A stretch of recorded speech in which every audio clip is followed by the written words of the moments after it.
Hey everybody, welcome to Tokyo. This is Kappabashi. It's hard to miss. You see the shops on the bottom of your screen. On the top there, the very big bust of a chef.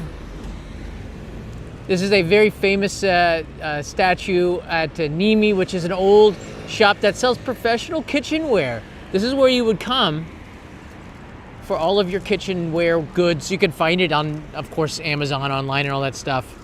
But I prefer right here to come here, and this is where the professionals, the Japanese cooking professionals come. And today, me and you are going to be coming here too, because I'm going to take you down the street and show you where we are. This is exactly where we are on the map here. Let me bring it in.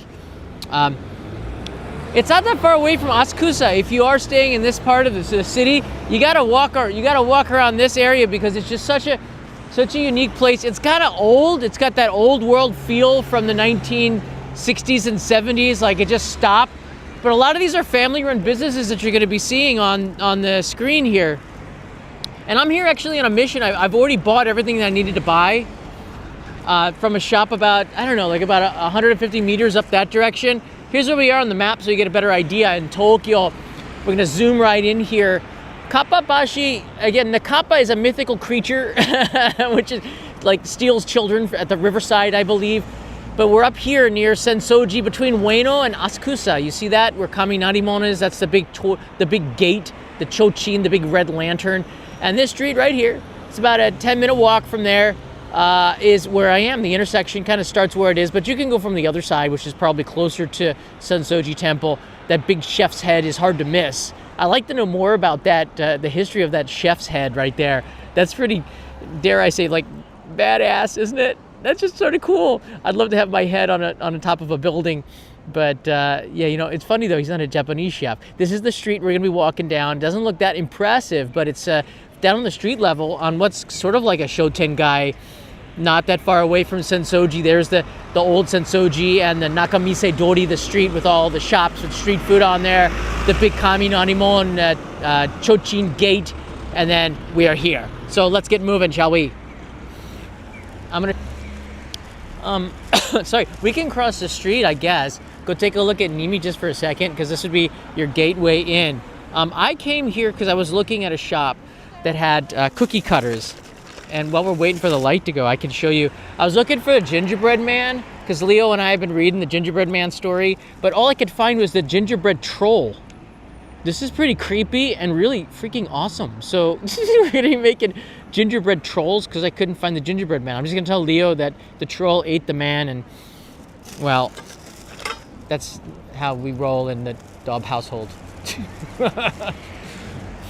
I can't believe Ginger Man sold out, but I guess two days to Christmas, of course it's going to be. But why aren't the real question is, why aren't the gingerbread trolls sold out? Huh? That's the real question.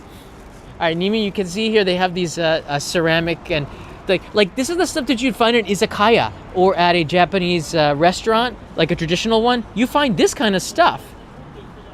So it does sell very well, particularly to tourists that are looking to you know, spice up their homeware for the kitchen, for eating. You have the ramen bowls over there. You have the nabe pots. Like this stuff is really good. I love the color, kind of a wabi-sabi look to it. And if I find a gingerbread man, I might go in and buy it. Here's these miso soup bowls, different qualities. Again, restaurants would buy this stuff, and so they usually buy it in bulk, and they can sell it a lot cheaper than other places. And I love coming here because then you're supporting a local business here. Here's some trays that are going on here. I've been here more than once, and I like to see the prices do change quite a bit over the years. Here's some sake glasses, or are these the glass? Oh, these are just regular glasses. You'll find sake glasses, but you know,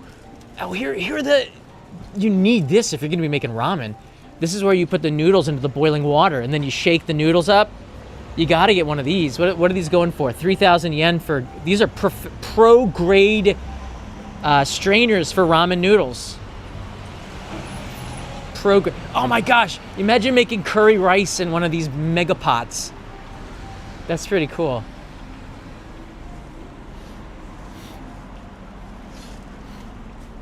Again, you have all sorts of stuff We're gonna see the Chochin shop, the one where you can get the, oh, here it is right here. That's one reason why I'm on this side of the street. Because this shop in particular, you have all of these Chochin. These make amazing gifts. Chochin are these lanterns, these paper lanterns. You don't really find them, and I don't know if a lot of these are made in Japan anymore. Most of them are probably made abroad. You could probably find some people to do it, but it's an art that's being lost really quickly here in Japan. There's yakitori up there, really kirei. Konnichiwa.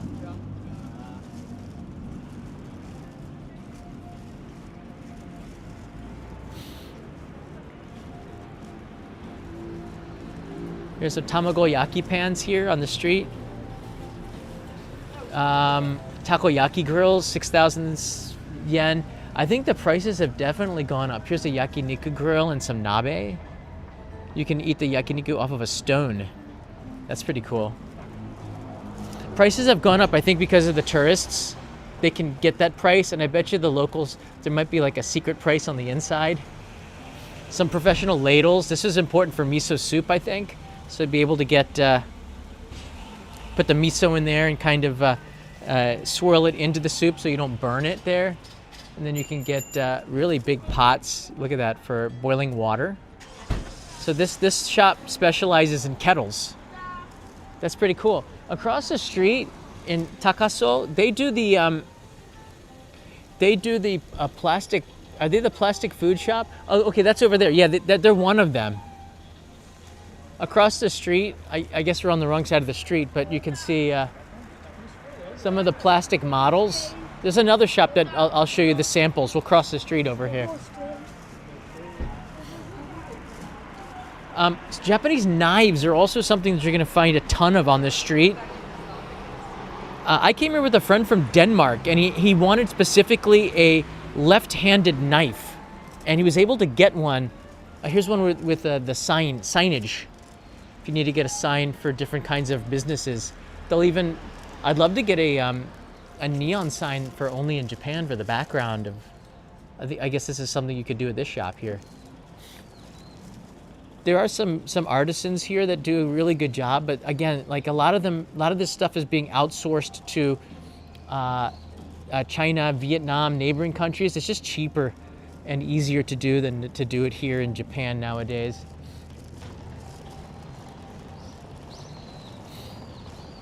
All right, we'll go up to the red light here and then we'll cross the street. Takaso's got a ton of businesses here. This is the one for kakigori shaved ice. Do you see that? You can get a kakigori machine, like a pro level one. Infamy Junkie, yes, made it for once to a live stream. Welcome.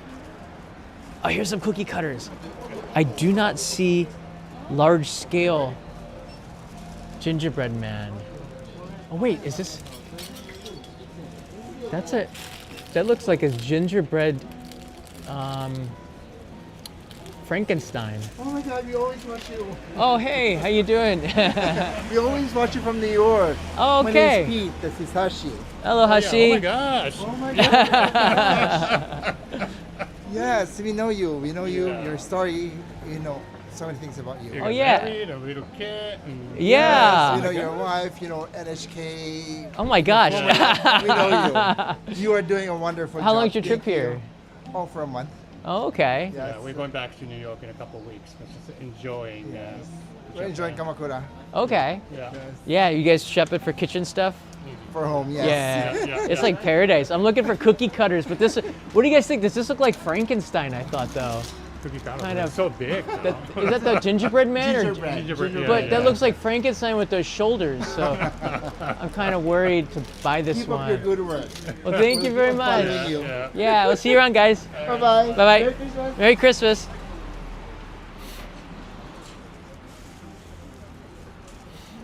Oh, wow. So this one is chopsticks and wooden spoons and all sorts of things here. The prices are pretty good. I'm pointing it down just to be polite. Just in a crowded space, you don't want to get people's faces and stuff. A lot of the stuff is anyways looking down anyhow. This is the hot pot stuff. I guess This one I've seen in China where you can separate the broths that you would boil stuff in. All right, we're gonna go up to this light and then cross the street and just take a look. Here's the sample shop over there. Some of you who've been here before probably know where exactly we are. Wow, this is high-end knife stuff here. The quality of a knife can change the taste of the food. I remember going to a shop in Osaka and Shinsekai, and the Danish owner, in fact, I might be filming over there next year. He cut a tomato with a dull knife and a sharp knife, and it changed the taste of it just by the way that the knife was. These are some nice looking. There were over 100 types of knives from Sakai. That's in Osaka. Oh yeah, there you go. Osaka is one of the three or four places in Japan that's very famous. Sakai next to Osaka, and that's a town that they're famous for making guns as well. It was the first place in Japan that made guns, I believe, back in the Meiji era. There's the food sample, so you can see right there you can get beer and food and the stuff that you would see in the restaurants. Let's go take a look at that. We'll walk down the street a little bit. Again, these all make really great gifts. The chochin, up there. Let's see. Here's one that says ramen, sake, izakaya, and sushi. You can get them all. That's pretty cool. Hey, Amy's here. If I buy a big item from there, could I ship it? I think so. You could ship it from the post office. In fact, if you just took it to the post office, to the one at Tokyo Station on the Marunouchi side, they will, oh, this one, see, I like what they're doing here. This is a big change. Finally, they're very friendly with photographing and showing things off. So it's very positive. These are kind of cool bowls. Check this out here. When you get to the bottom of your ramen, you get a little bit of a surprise. Boom. Some kabuki action there. Is that a ninja? I believe that was.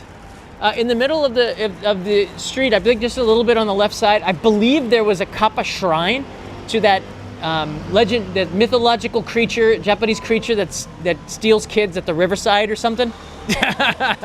I'm not joking. There's a mythological creature that kidnaps kids and stuff. Nowadays, I don't know if people really know about the legend of Kappa. I'm not even sure if I completely know the legend of Kappa. All right, let's cross the street. We have a green light. Another thing that you can get here, again, there's some more knife stores down the street here in Kappabashi, but this is the vibe that you'll get. It's like a real old 1950s, like a Shoten-gai type of a feel. And you know, these are still, most of these are family-run businesses here. You can see they also have a lot of uniform shops, and you can work with the owners of these shops and have these customized, put the logo on it, things like that, chef hats. I've purchased stuff here for thumbnails for videos. You might notice it. Sometimes getting a costume is necessary. You can get a lot of kitchen costumes here. And the stuff's really affordable. It's like 2,000-3,000 yen, sometimes even cheaper. You can get these chef shirts for just, what is that, $10, which is pretty darn good. All right, we're getting, I think we're at the shop I was trying to feature here. Was it a little bit further up there? I think it might have been a little bit up further. Sorry. So I want to shout them out because it's kind of a really amazing place. Yeah, I remember I actually went into the shop. They didn't have what I needed, and they recommended another shop. I also like that. The businesses are competitors, but they also help one another. They want to keep your business on the street. I like that. Food Loaf is here. To what extent is Christmas celebrated in Japan? If at all. Yes, sometimes you see decorations of the cities, but most people are not Christians. I think there's your answer. We have illuminations. Japan probably does Christmas illuminations better than anywhere in the world. It's crazy, especially Tokyo. And there's the Millenniario in Kobe, which is pretty amazing. But yeah, you're right. They'll have Christmas cake. So the big things are Christmas cake, which you'll find at all the supermarkets, and eating roast chicken or roast turkey leg. So they start importing the roast turkey legs from Thailand recently because they can't get enough of them to sell at Christmas time, which is pretty crazy. So those are the two things. Those are the two extents to which people celebrate Christmas. There's also something at Christmas Eve where a lot of couples will go on dates, and the love hotels are full on the 24th. I think you can book in advance for those. I've never had. That's not something that I would do, but not now. But you could, people go on dates, and it was called, Agnes Eve. Agnes Eve. I don't want to say it. The thing where you're doing the mambo Eve, with an mess. Miss Eve. You know what I mean? And like couples hook up and they go and the love hotels are full on the 24th because I'm gonna get out of here. No, not for me. No, thank you, Heather. I'm like with you. I'm trying to give information, and this is where I got the cookie cutter troll. This shop is almost all cookie cutters. I'm not gonna take you in there, but if you take a look here, I bought some pie. What do you call them? Pie cases. I forget the English. Oh my God. And I got some mixing bowls. And they have here, do you see this in the center? This is so cool. This is actually like a tower. I filmed it earlier. It's literally thousands of cookie cutters on a wall inside there. You could get cookie cutters specially made if you have a design. There's a workshop in the basement. You can ask them for it. Now, I couldn't get a large gingerbread man cookie cutter, but I found, look at this. The number corresponds to a box that's on the side. Let me see if I can bring in the box here. So I went in to try to find the gingerbread man, and it was sold out. So, yeah, kind of disappointing. But I found a really small one, like medium-sized one, so I was able to get that for Leo. But the gingerbread troll is a lot better. Let's see if I tried to zoom in. It's really hard to see a cookie cutter. What is that, a reindeer? It's come on, focus. There you go. You get kind of get an idea. There's like a reindeer. They got some pretty elaborate cookie cutters. They have Japanese like castles and stuff. There's a ninja cookie cutter. There's the gingerbread man that's sold out, which is a shame. There's the numbers that was corresponding to it up ahead. I think they have Pokemon ones, or you can get it designed maybe. I'm not sure, but it's pretty cool. Again, it's worth going into this shop. What's it called here?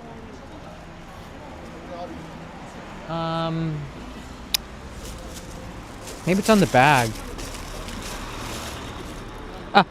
Majimaya Confection Tool Company. It's just literally, they just deal with confection tools. Majimaya. That's pretty cool. And so I'm gonna try to make gingerbread men tomorrow. I've been really busy editing stuff. One of my goals was to edit a certain amount of shorts. I know a lot of people don't like YouTube shorts, but I wanted to give it a try. I just uploaded one on Instagram, and I'm trying to do it on YouTube, but YouTube's got a ton of issues. This is the one. If you go and take a look at it, you probably saw the speed wrapping episode already, but the shorts one it's kind of interesting to re-see it in a new light. And yeah, I got to try to grow the channel, but for some reason on Instagram Reels, are you guys there? On Instagram Reels, the videos that I post up there are getting millions of views. And on YouTube, they get like a couple thousand. So I'm trying to talk to people at YouTube, like, what's going on? What is wrong with the analytics say that these should be going viral, just like on Instagram Reels, even on YouTube. But why am I locked into being a long form creator when I'm uploading shorts? That means even though the shorts do well, they're not going to let me break out on the shorts platform. It's like, what's up with that? So I'm trying to find some answers. But in the end, I have 2 videos that are already done for the main channel they're somewhat sponsored. They gotta check out just to make sure the information is accurate and that everybody wins when that happens. I don't want to make a mistake. And I have a Japan Post episode that'll release probably this week, which I love. It's an autumn episode where you get to see the autumn foliage and hiking up to Yamadera with the Japanese postmen. It's a really nice episode, and I wanted to put some attention on the Japanese postmen because there's some cookie cutters here too. See, they don't have the same kind of cookie cutters as the other shop. Let me see, do they have any mega cookie cutter? I want a big gingerbread man. That's pretty big. That one's pretty big. Oh, look at this one. But that's like an angel. You can't catch me. I'm the gingerbread man.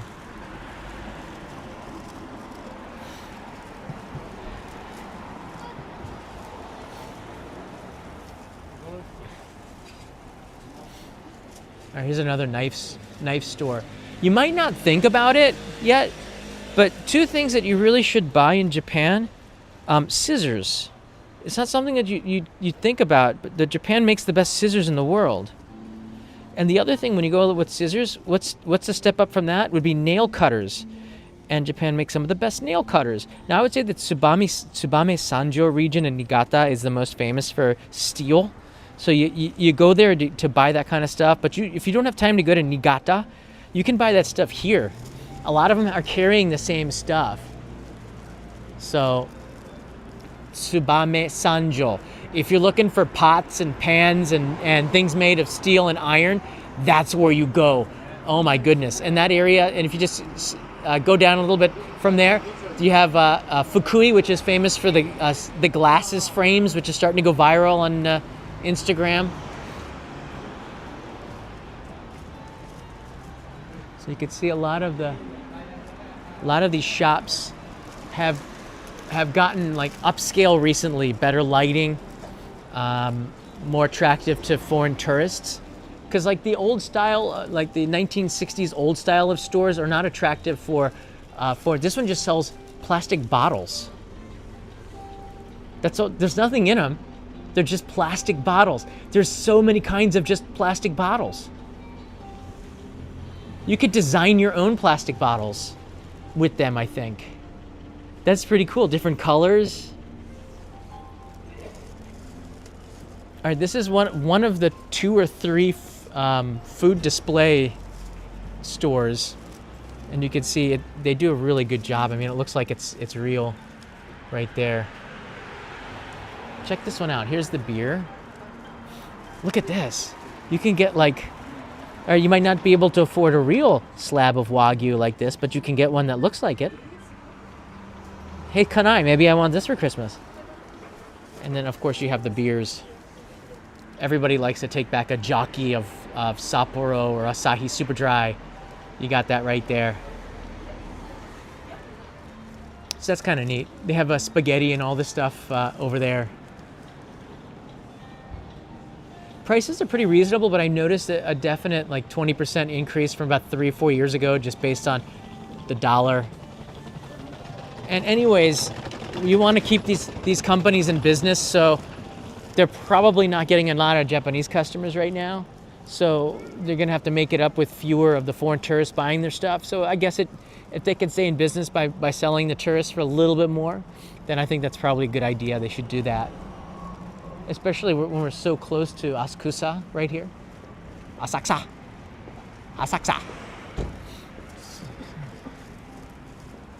Tokyo.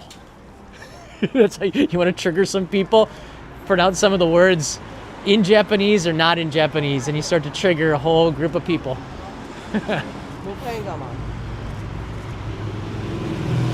Yeah, like this shop is probably not as attractive to foreign tourists. It's not very spacious. It looks like more Don Quixote. The flooring looks basic. But the thing is, when you have a shop that looks like this, you know you're probably going to get the best prices because they're not putting their money into trying to decorate the shop. They know that the professionals coming in here are looking for the goods, not for how well you decorated the shop. So they don't want to toss. Look at this shop is just making brooms and stuff. You can get a horsehair toothbrush, which I thought was really cool. I saw that walking down the street. Japanese used to use horsehair for a lot of things like brushes and toothbrushes and stuff like that.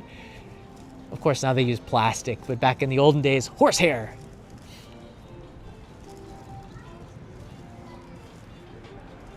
Here's one that we're using wicker and bamboo. Interesting. Hey, the J-Vlog's here. Imagine trying to take inventory in some of those shops. I know! They're so old school, though. I bet you they probably know everything by heart. They've been living with the same stuff for decades. You can see the interior of the Takaso has certainly gotten upgraded with the lighting and stuff. It looks more like a Bed Bath & Beyond kind of a store. But again, you can see right on the street, they're selling these wabi-sabi cups for drinking beer. They're so nice. That one is, oh my goodness, that's so cheap. Do you see it? It's just, that's less than $5 with the exchange rate, I believe. All these different glasses. This one looks like it's metal. Well, this one's a little bit higher. These are for tea, I believe. That's 1,450 yen, or less than $10. That's amazing. I don't know if they're made in Japan. That's the thing. I'm sure that they're not. But if you're looking for ironware, yeah, the Tsubame Sanjo, just ask where it's made. If they say Tsubame Sanjo, obviously that's going to be the best of the best made in Japan. Any kind of iron or steel. But for professional use, sometimes they just want a regular fry pan, and these Teflon. I don't know. It's up to you guys if you want to use it, but a lot of people are telling me don't use Teflon. So I actually do have to find some stainless steel pans. So I'll come back here and look for some more. Look at these industrial sized rice cookers. If you have a family of 10, you probably want to get a professional one. That's a lot of rice. I bet you there must be a couple of families that say, okay, mom's got to make the rice, and she gets out her professional grade rice cooker. It probably makes really good rice. Wow, this shop looks really, really stylish. They just took out the doors and they made it open like this. No windows. Certainly is more inviting. Makes you want to walk in there, right?